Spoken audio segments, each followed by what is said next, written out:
Dans ce livre, l'énigme antisémite, que je vais un petit peu vous présenter, et il a bien fallu que j'essaye de définir, même si c'est indéfinissable, mais de cerner ce que c'est que cette entité juive.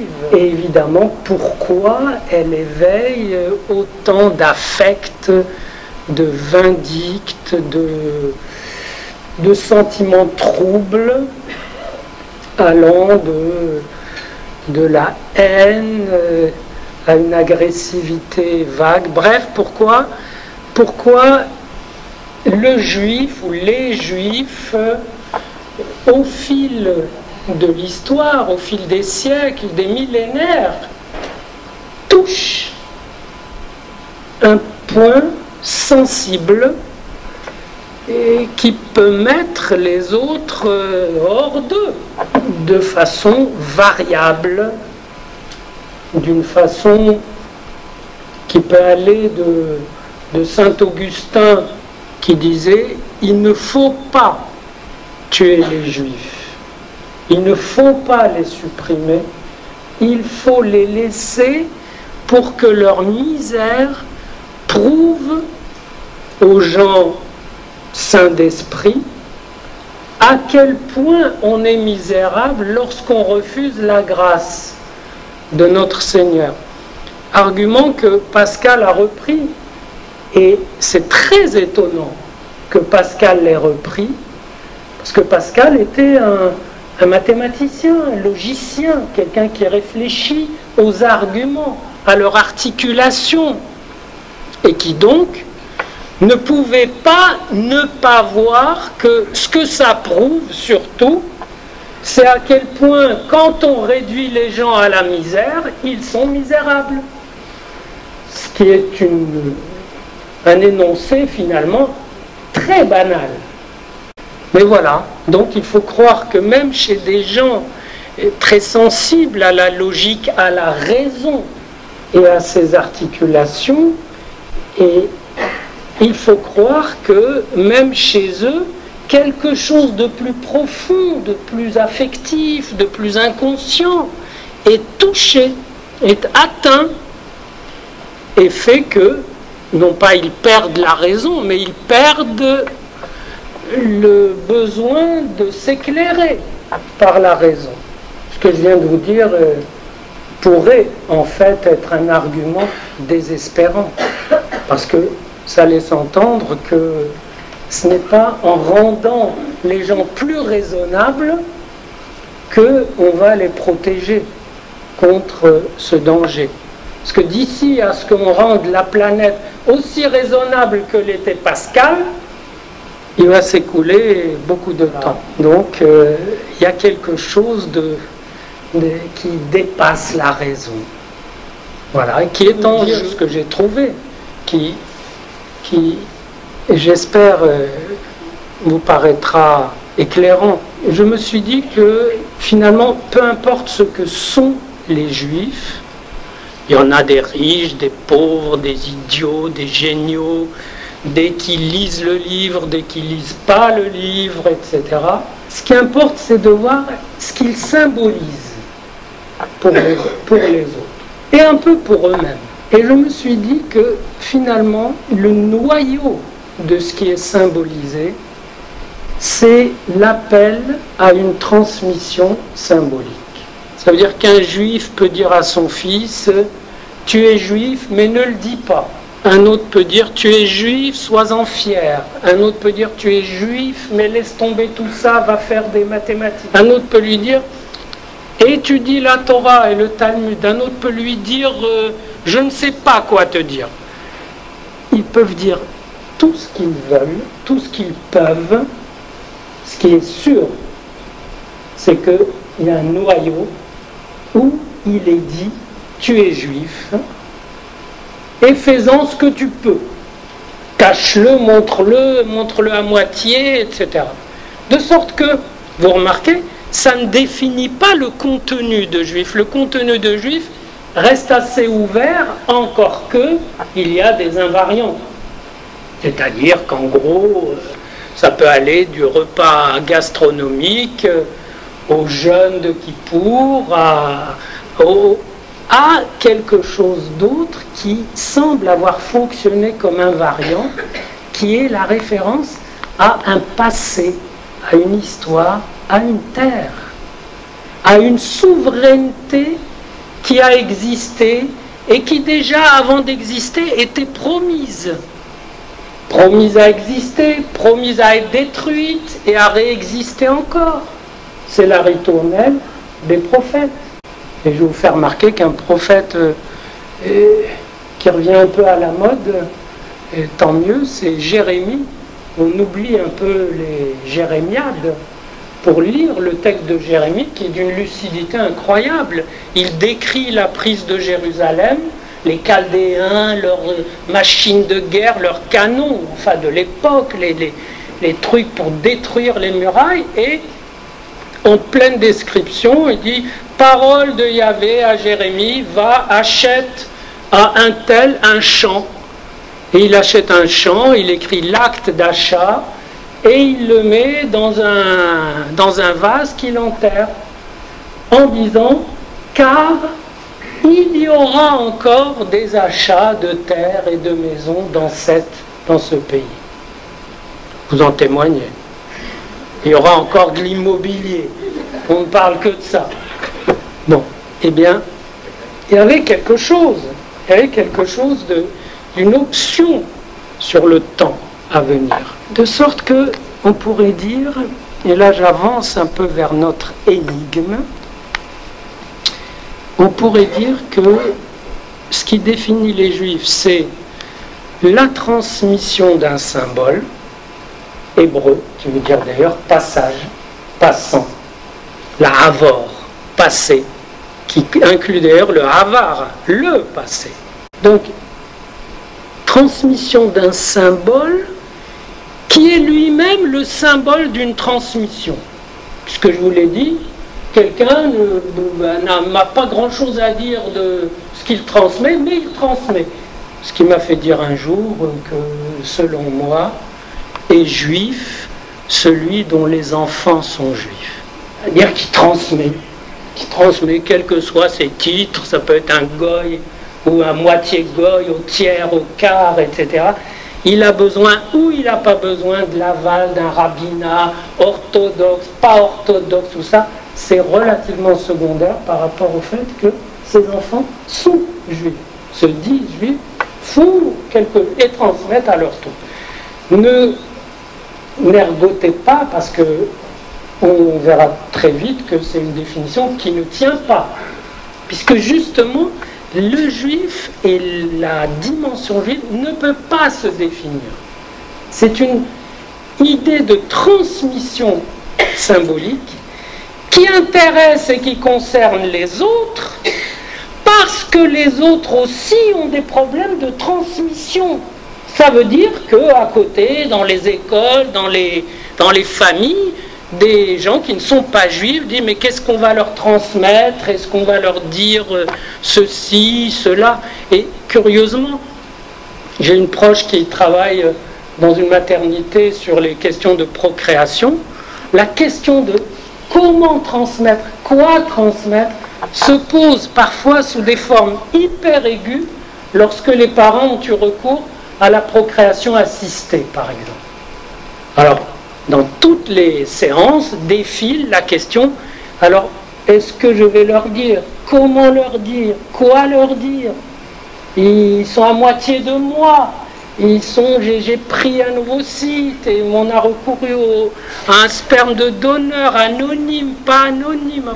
Donc, c'est amusant que la question de la transmission, parce qu'il y a autre chose aussi à leur transmettre, mais la question de la transmission, je dirais qu'elle est devenue très actuelle, très aiguë. Elle l'a toujours été. Pourquoi? Parce que les humains ont parfois rêvé de la résoudre, cette question, d'une façon étrange, en transmettant à l'identique ce qu'ils pensent être leur identité. Réfléchissez à ceci. Imaginez quelqu'un qui définirait son identité. Voilà ce que je suis. Évidemment, il a envie de prendre ça comme matrice et de l'appliquer aux descendants. Comme vous le savez, la nature humaine, le destin humain se refuse à cette transmission automatique. Et vous le voyez dans le monde juif, mais ça existe aussi ailleurs. La famille parfaitement BCBG, éduquée, diplômée, intégrée, responsable, etc. et qui pond des drogués, des violents, des inadaptés, des caractériels. Enfin, voilà. On dit, mais qu'est-ce... Et vous avez les parents qui défient. Qu'est-ce qu'on a fait? Qu'est-ce qu'on a mal fait? Qu'est-ce qu'on aurait dû faire? Et on passe un certain temps à leur expliquer que, d'abord, qu'ils ne sont pas coupables, que c'est la dynamique de la transmission humaine, si vous voulez, qui fait que on ne transmet pas par duplication. Ça n'existe pas, la transmission à l'identique. Ça existe aussi. Vous pouvez avoir le père médecin, le fils médecin, etc. Ça existe, tout existe, mais tout est son contraire. Et donc, les humains ont toujours eu le fantasme d'une identité pleine, totale et sans manque, harmonieuse si possible. En général, ils l'ont branché sur la nature, en harmonie avec la nature. Ils ont tempêté sur la culture qui venait déranger cette belle entente. Je pense à Rousseau. Ils ont bricolé ce fantasme d'une identité pleine, totale, et ils ont plus ou moins supporté que ça ne marche pas. Ceux qui ont très très mal supporté que ça ne marche pas, ça a été par exemple le christianisme, quand il a fait des juifs un objet de vindicte pendant des siècles, essayant de résoudre une équation impossible, puisque les évangiles commencent par la généalogie juive de Jésus, et on a posé dans tous les prêches que la Bible hébraïque, l'Ancien Testament, c'était un brouillon, dont le propre c'était l'évangile, mais ça n'effaçait pas les traces juives de l'origine, donc ils avaient une origine pas très, pas très clean, il faut le dire. Il faut le dire, et regardez comme c'est admirable. Même si on fait abstraction de cet aspect, rien qu'en pensant les choses en termes logiques, Paul, qui était un rabbin juif, qui s'appelait Saül de Tarse, c'est lui le grand fondateur, il a dit « Jésus est mort pour nos péchés ». Bon, ok, pourquoi pas. Mais dans la logique de cette phrase, c'est pour vous montrer qu'on ne peut pas dire n'importe quoi. Jésus est mort pour nos péchés, on est gracié. On est gracié, et donc on n'a pas besoin de continuer à ressasser la Torah, les mitzvot, tout ça, c'est fini, on est gracié. Jésus a pris sur lui nos péchés et il s'est sacrifié pour nous. Mais le résultat, c'est que quand les chrétiens, comme ça, les citoyens, les fidèles, risquent de pécher, c'est-à-dire à peu près 24 heures sur 24, eh bien, dès qu'ils risquent de pécher, ils risquent de devenir des tueurs potentiels de Jésus. Puisque Jésus est mort pour leurs péchés, ils risquent d'être la cause de sa mort. Donc l'innocence et la grâce que ça devait leur apporter a été lourdement accompagnée de culpabilité. Quand j'ai écrit les 3 monothéismes, ça a été un de mes grands sujets d'étonnement. J'ai fouillé les textes, j'ai fait comme ça, des schémas très, très savants, et je me suis dit, mais au fait, si le christianisme a accompli le judaïsme, normalement, dans le vécu, on devrait avoir des chrétiens qui grandissent dans l'innocence. En tout cas, pas dans la culpabilité. Donc j'enquête, et je vois que c'est tout le contraire. On dit, mais non, j'ai grandi dans la culpabilité, la honte, la chair, le péché. Je dis, ah bon? Et c'est là que j'ai compris que ce n'est pas les Juifs qui étaient responsables, mais que c'était cette idée même. Jésus est mort pour nos péchés. Et c'est comme ça que j'ai compris pourquoi l'Église, contre toute évidence, a maintenu cette fiction que les Juifs ont tué Jésus. Parce que si chaque fidèle risque de devenir la cause du meurtre de Jésus, la cause de la mort de Jésus, c'est-à-dire il risque de devenir juif. C'est-à-dire il risque de passer du côté des Juifs. Donc il faut des tueurs de Jésus experts en quelque sorte, des spécialistes du meurtre de Jésus. Et cette fonction a été collée aux Juifs jusqu'à ce qu'on dise, bon allez, ça suffit, cette histoire de déicide, ça ne tient pas debout. Et encore, vous avez vu un film récent là-dessus. Donc c'est un filon. Alors pourquoi ce filon existe et se transmet aussi? Eh bien, je vais le dire en des termes un peu brutaux. Je vais dire que ce filon se transmet, je dirais presque parallèlement à la transmission juive.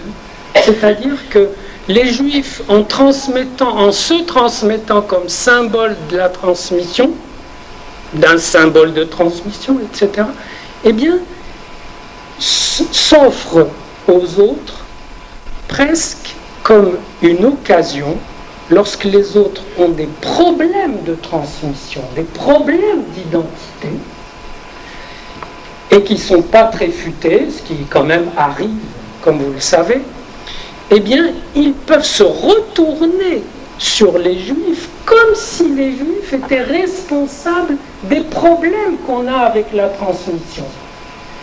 Or, les Juifs n'ont pas inventé les problèmes de la transmission, ils les ont symbolisés. Et ils ont essayé d'y faire face, en bricolant des transmissions plutôt intéressantes, disons. Des transmissions qui d'ailleurs se transforment, connaissent des mutations. Je pense aujourd'hui que, enfin, dans mes écrits, je l'ai précisé, qu'on assiste à un décollement entre le symbolique et le religieux. Ça veut dire que les gens se réapproprient des questions de symbolique qui étaient autrefois, naguère, enfermées dans un cadre purement religieux. Je peux en donner des exemples. Je veux dire que si je reçois comme analyste des gens dont les symptômes les mènent à faire des pertes, à faire presque des sacrifices, moi je les comprends comme des gens qui font des sacrifices pour sauver leur peau. Eux ne l'entendent pas comme ça. D'ailleurs, je n'essaye pas de leur expliquer comme ça. Mais je me dis, voilà des cas où les problèmes gérés par la religion sont maintenant à portée de main. Les problèmes éthiques, les problèmes d'existence, les problèmes quoi faire de sa vie. L'autre jour, j'étais dans l'avion en revenant d'Israël, où j'aime bien aller. J'aime bien revoir un manuscrit sur la plage de Tel Aviv, au soleil. Et je vous recommande de faire la chose, parce que c'est très... on y est bien. Et moi, en tout cas, j'y suis bien, non pas au sens où je me sens chez moi. Moi, j'ai grandi avec l'idée que je n'avais pas besoin d'un chez moi. Mais j'ai besoin de contact avec des gens qui ont le même type de problème. Et pour moi, la résurgence d'Israël, et j'avance sur la question de l'antisémitisme qui nous intéresse, j'ai pris l'exemple du christianisme. Il faut aussi prendre évidemment l'exemple de cette identité totalitaire qu'a été le nazisme. Le nazisme, alors il n'a pas fait le détail, il a dit il y a des choses dans notre identité allemande qui sont juives, qui viennent de ce dérangement typiquement juif de l'identité, et il faut les éliminer. Et pour être sûr de les éliminer, il faut éliminer ceux qui les symbolisent, ceux qui les représentent. Ce qui vous fait comprendre qu'on soit allé chercher à Salonique des vieillards et des bébés pour les tuer en tant que représentants de ce dérangement identitaire. Car je ne l'ai pas dit, mais vous l'avez compris, je pense que l'identité pleine, parfaite, est une identité folle, que les Juifs ont apporté une identité que je trouve passionnante, en tout cas qu'il faut faire durer, qu'il faut transmettre, et que j'appelle une identité définie comme entre deux. Parce que si elle se définit par la transmission, vous êtes toujours entre le passé et l'avenir, vous êtes entre vos parents, vos enfants, entre ce qui vous a fait et ce que vous pouvez faire, et vous êtes entre ce que vous êtes, et j'appelle ça l'être.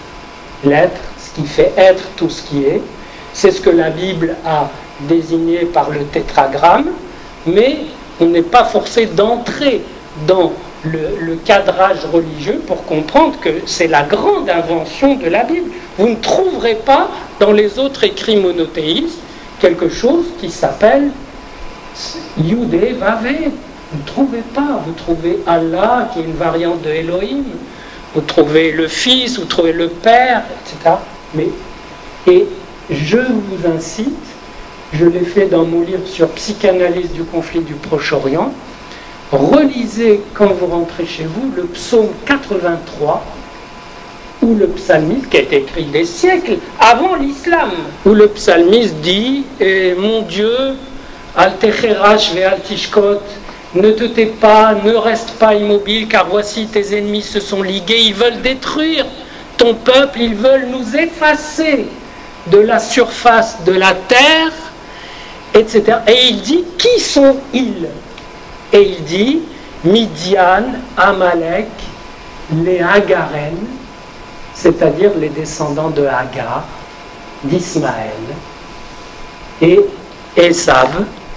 Autrement dit, il nomme l'autre branche abrahamique qui, avant l'islam, était déjà habitée par l'envie. Et puis tenez-vous bien, avant l'islam, ce psaume mentionne, ils veulent occuper les lieux saints, ils veulent nous arracher, ils veulent prendre les lieux de ta résidence. Lisez-le, psaume 83. C'est bouleversant.